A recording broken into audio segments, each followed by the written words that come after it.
Good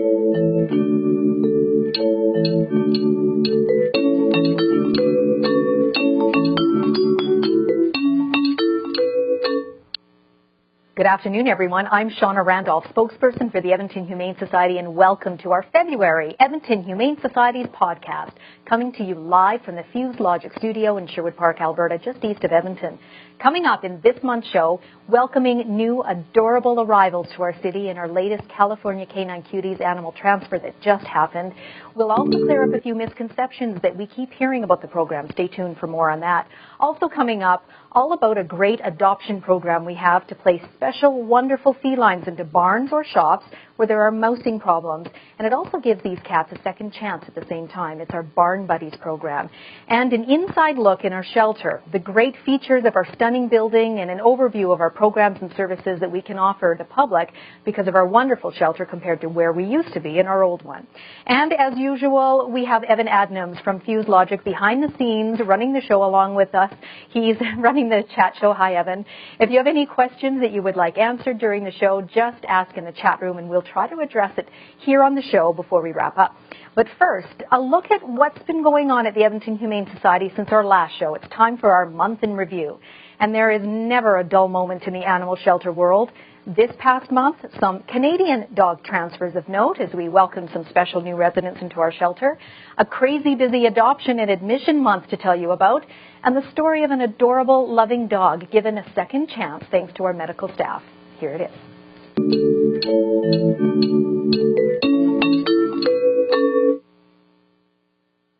Isn't this lovely girl adorable? This is one-year-old Mavis, an Australian cattle dog Rottweiler mix.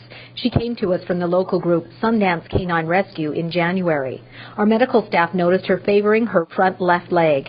An X-ray showed an old fracture at the leg's joint that would be very difficult to heal on its own without causing a lot of pain. So an amputation was scheduled as the best option to give sweet Mavis a good quality of life. Well, she healed very quickly and won someone's heart at the end of January when she was adopted into her forever home. It's so nice to see more people turning to the Edmonton Humane Society to adopt. We had a crazy busy January in our shelter with our adoptions department, finding homes for about 600 homeless pets. That's 85 more compared with January of 2010. But we also admitted about 1,000 more animals. There just seems to be more homeless animals in our community ending up in our shelter every month. But whenever we have room to take in more, we do. We partner with about 100 other organizations and transfer in dogs from small rescue groups that don't have shelters or other humane societies or SPCAs when they're full. This past month, we welcomed dogs from Peace River, the Winnipeg area, and Native Animal Control near Slave Lake. We are able to place these wonderful dogs looking for a second chance into loving homes thanks to our regular supporters in our community. And now to our hot topic of the month, one of our most popular animal transfer programs, the California Canine Cuties initiative. We welcomed 58 new adorable small breed dogs from California on a flight here on February the 11th. That's all thanks to Jan Folk of the Orange Dog Company, who arranged for the life-saving flight via the use of a private jet to get them here. Now, we've brought up about 400 dogs since first launching the program in 2008, and still some people have a few misconceptions, such as thinking that we actually make room at our shelter for the California dogs by euthanizing others for space. Absolutely not. Well, there is a discussion I had with the latest flight when it came in. It was with our executive director, Stephanie McDonald, to help all of you fully understand the need for the program and how our Alberta-born shelter animals also benefit. Here's that discussion for you.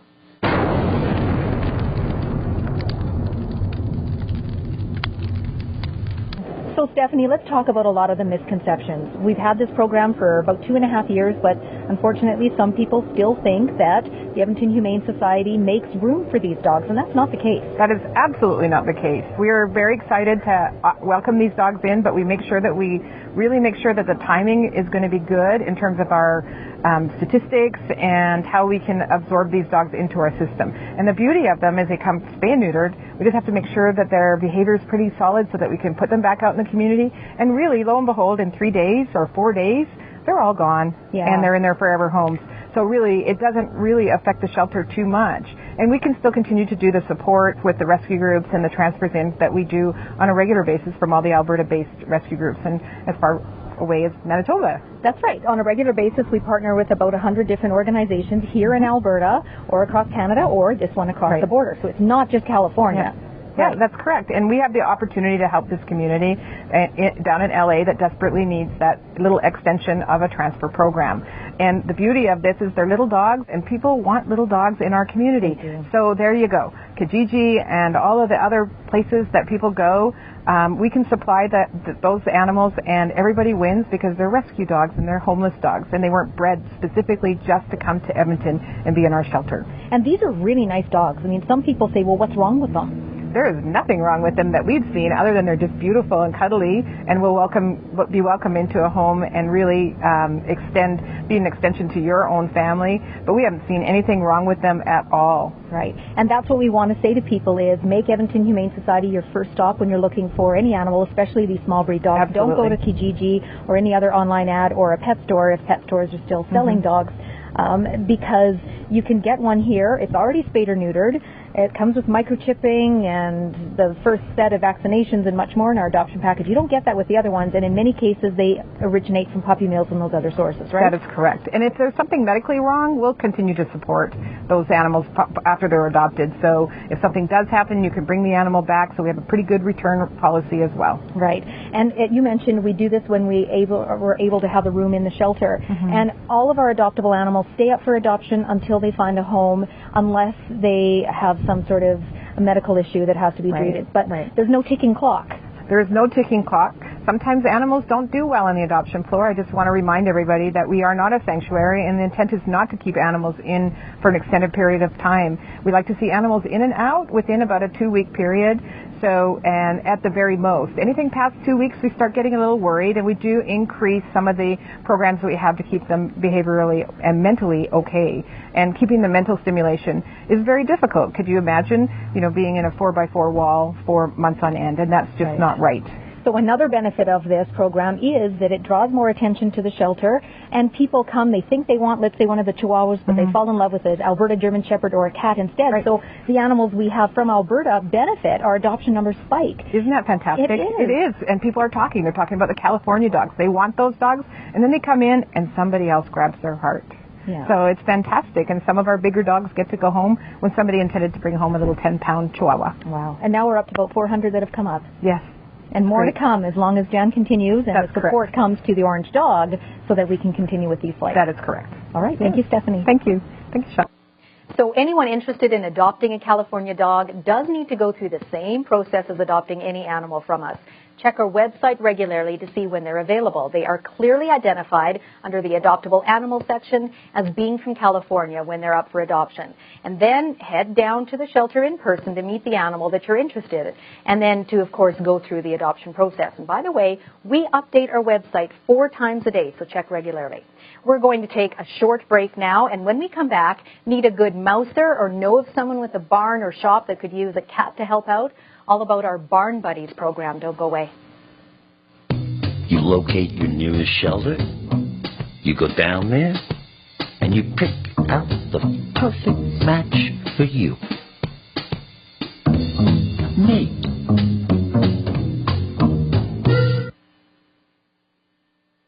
This financial advisor is being accused of committing one of the largest investment frauds in the history of the United States. I guess we're not going to Aspen. That's fine.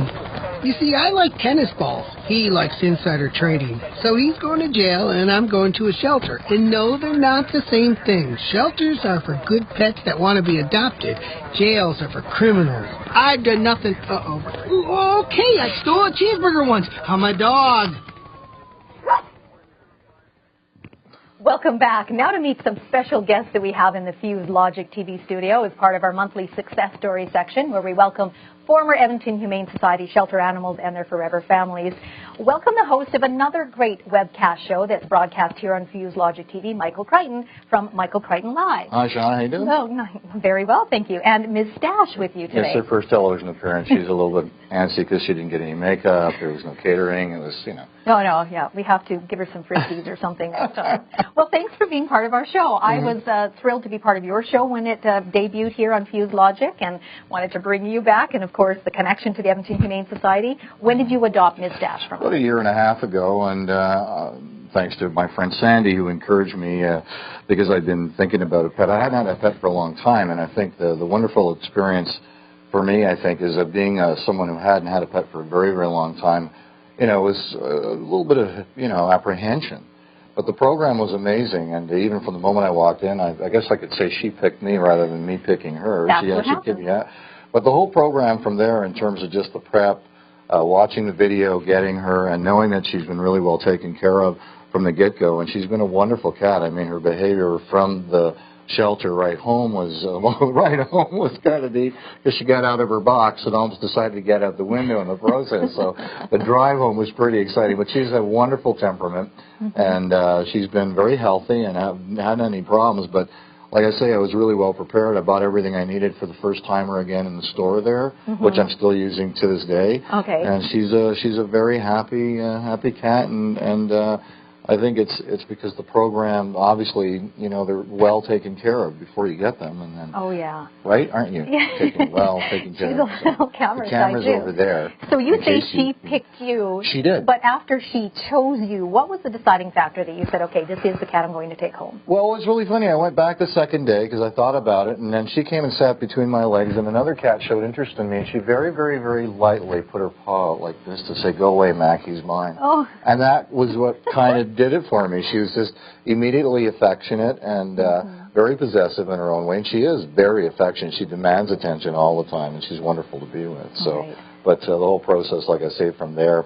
And I think the other part of the determining factor for me in the decision was because I knew that I was coming into a good situation in terms of your facility and how prepped everything, and so I felt good as opposed to just going and finding a cat somewhere through classifieds or something or whatever, or finding a stray, right?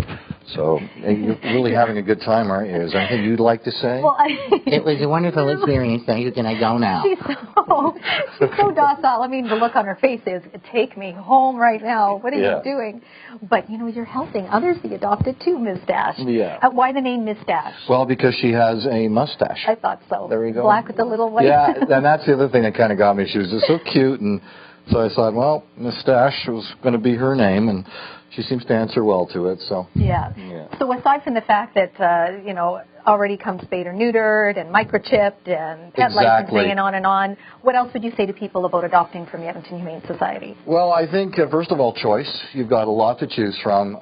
There's so much there, and information. The staff was always readily available to talk about what was going on and the whole process, like I say, when in terms of educating you and preparing you and understanding pets and animals and all of the issues. I mean, the depth of knowledge and the depth of the service is incredible. So I can't say more about it. Well, thank you. Thank and you I'm for a sharing. very happy daddy I with can my see girl. you are, and she's really comfortable in your hands despite being... Say hi to Sandy and Cola because you're the reason you're here. Oh, wonderful. Well, thank you very much, Michael. My pleasure. From Michael Crichton Live here on FuseLogic and Miss Stash. Bye. Take care. See ya. You know, many times we see felines brought to the Edmonton Humane Society with some litter box issues, and very frustrating for the owners. These are lovely cats, but for whatever reason, they aren't using their boxes at home normally, and it really does frustrate people. Normally, this would be difficult for us to rehome these cats, but thanks to a wonderful program we have, we are able to put homes in touch with some cats in situations where people may have a barn or a shop where they require a mouser, and these cats are really good as working cats. It's all part of our Barn Buddies program, and in our Let's Hear It from the EHS Experts section, I recently spoke to the EHS Behavior Training Manager, Belinda Wagner, and here's that conversation for you now.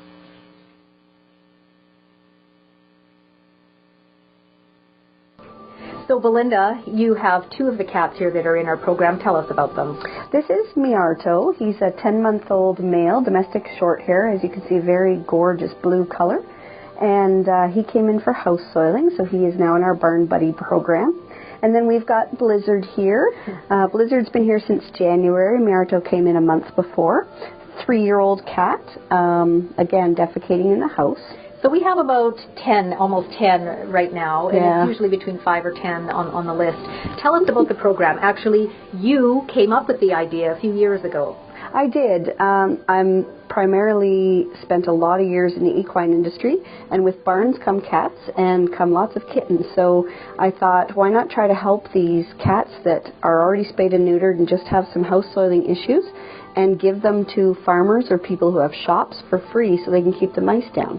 Usually, when these cats come in, we check if they have a urinary infection, obviously, and usually it's just good litter box management that you need to do. But if you have a barn and some straw piles or dirt they can dig in, they make excellent mousers.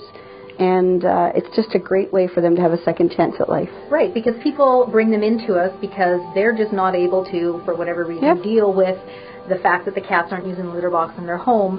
And, you know, it's hard for them to give, kiss. It's hard for them to give up the animal, but at least there's more comfort knowing that it does get a second chance through this program. It's true. And you know what? Litter box is not a complete science, and there's lots of things you can try. Is the depth of your litter too deep? They like primarily 2 inches. Have you changed your litter recently so that it's maybe too smelly for some of the cats? I have one cat at home. He needs 4 litter boxes on his own because if you don't clean them every single day, he gets stressed and will house soil. Right. So he has 4 for himself, and that's a little bit extreme, but he's a special case anyway. But these cats, you know what? They need to be fed. They need warm conditions to live in, be able to go inside and outside and do your mousing for you. The reason we like to feed them, of course, is we don't want them to rely on eating the mice because mice can be very full of disease and such. Right. And usually when you feed them, it's not going to stop them mousing. That's natural in the cat to do that. Right, and there is a commitment when someone adopts that they have to promise to feed the cat once a day at least, and to continue with vaccinations per year, make sure they have proper enclosures, proper shelter. And that's the reason they've got to have fairly good behavior and be handleable, because you need to be able to take them to the vet should they need that. I mean, I piloted this with 22 cats in a barn, and one of our best mousers was actually declawed. Her name was Cole. Oh. So I still have 2 of those cats. Yeah, I'm at a different barn now. It's not that the cats all passed away. They're still there. But I'm in a different barn, and I've got Ollie and Brunswick, and they came into the shelter as house soilers, very, very stressed, and now they're 2 of the nicest Siamese cross cats at the barn. And they're helping with they're great at it. Great at it. And the big thing that a lot of people don't realize is that the adoption fee is waived. There is no adoption fee. No adoption fee. You have to have that commitment. Of course. And of course we always ask for a donation to help with services like this. But there are 10 cats, and if you can find some time in your barn or your shop for these cats, these 2 could go together really, because they've been meeting each other, and we can set you up right away for these cats. Right. Okay. So Barn Buddy program. Of course, there's even more information on our website. Thank you, Belinda. You're welcome.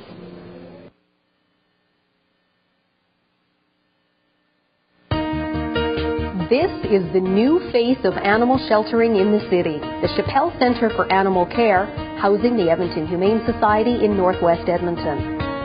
The nearly 48,000 square foot facility is recognized as a leader in this country, with representatives from other companion animal care organizations paying regular visits to learn from the EHS and what this stunning building is doing to make a difference in the community.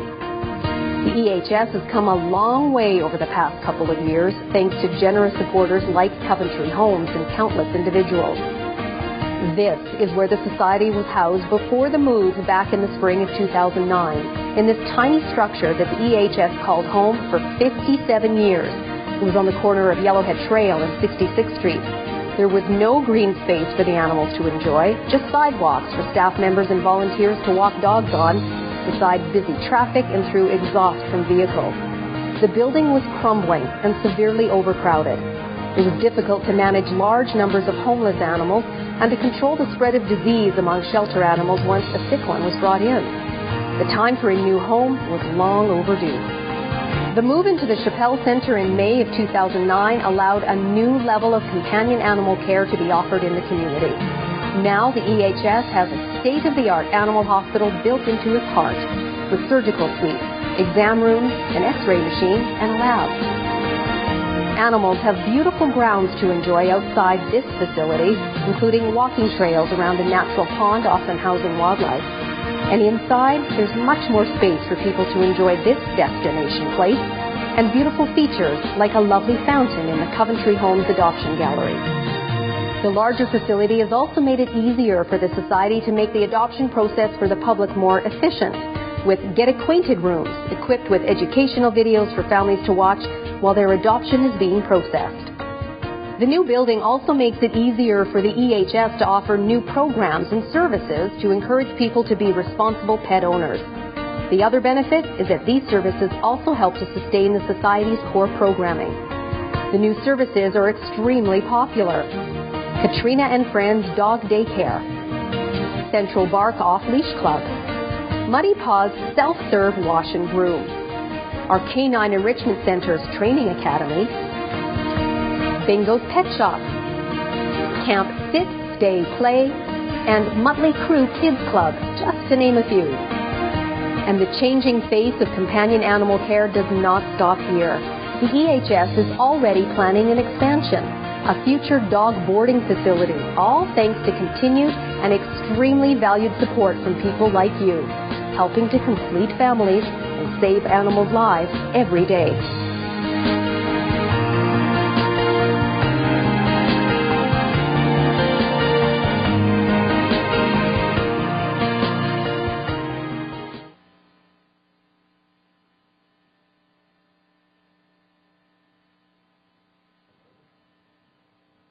Okay, now to our monthly visit from the Edmonton Humane Society's retail manager, Renata Crosley, who's here with Martin to chat about what is hot lately in the shelter's Bingo Pet Supply Shop. It's a fun little store right inside our shelter full of fantastic and trendy pet care supplies and some great pet-related items for people, too. And, of course, all proceeds always go directly into our shelter operations for our animals. So, as I said, little Martin here, and Renata, welcome. Nice to be here. Martin joined us a year ago, didn't he, in the last February's California Canine Cuties transfer? That's very true. Martin was the February California cutie that came in. Martin has come to live with me as a foster first, and of course, how can you not love that little one? So here we go. Another one that was adopted by Renata, so it was wonderful to have him. But it's important to know that when they arrive from California, that there are some things you need to know. They're coming from a lot warmer climate to a quite cool climate. So we need to make sure that we kind of look after them a little bit differently. So I didn't bring a lot of new products. Right. But we wanted to just make sure that the things that are in the store are available and they do need them when they pick them up. Right. We're going to talk about what you have for small breed dogs in our climate. Let's start with what he's wearing. He's wearing a special walking harness. Yes, and this particular harness fits a lot nicer through the head and through the body, so the circumference of the body is protected.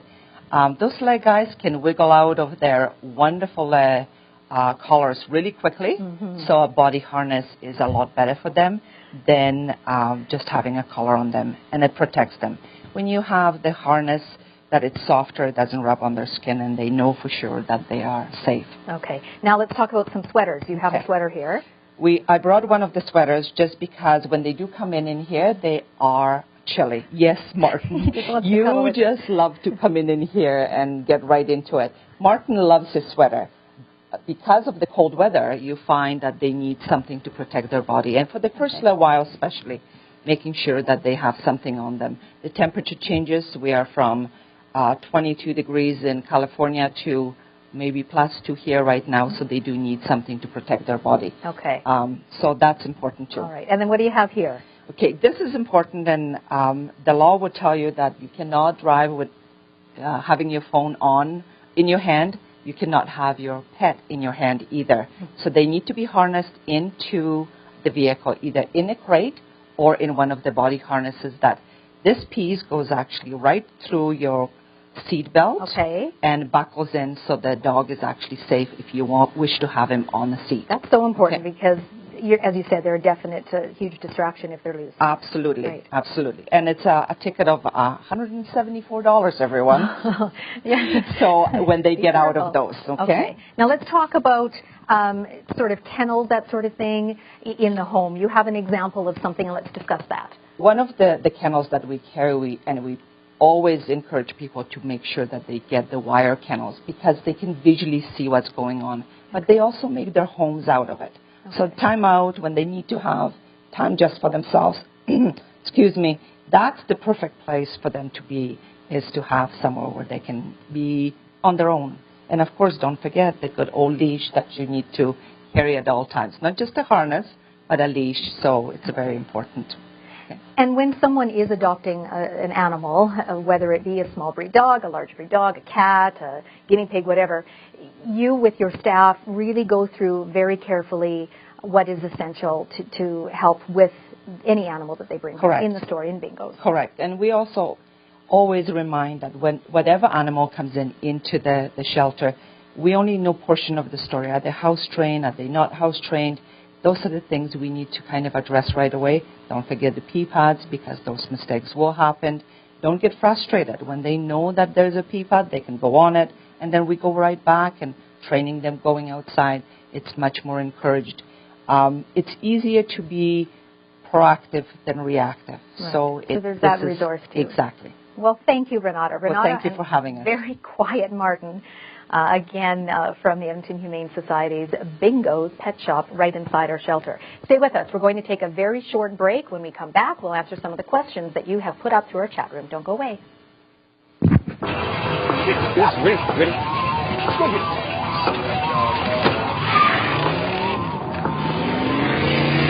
Oh, come on, Randy. Animal shelter, here I come. And no, I'm not crazy or emotionally damaged. That's a stereotype. I just belong to a total loser. I'm a good dog. So if you want a pet, adopt. And if you see Randy, tell him he dropped his wallet.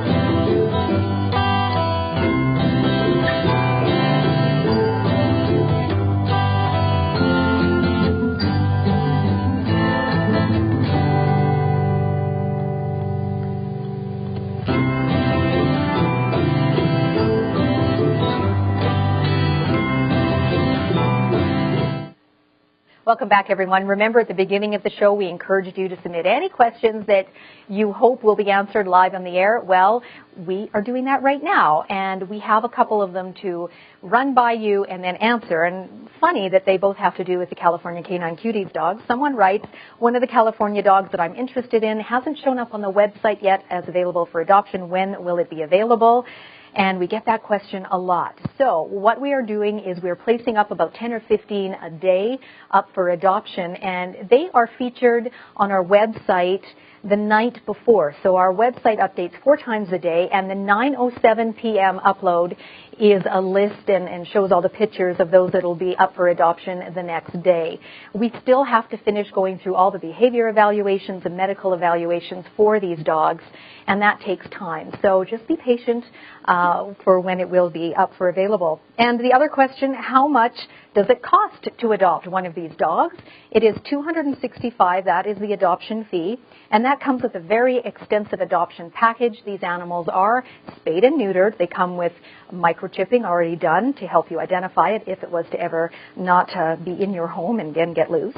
It comes with the first year of pet licensing within the city of Edmonton, the first 6 weeks of pet medical insurance to get you off your feet. Also, that pet, the licensing is for the county of Strathcona as well, I have to mention.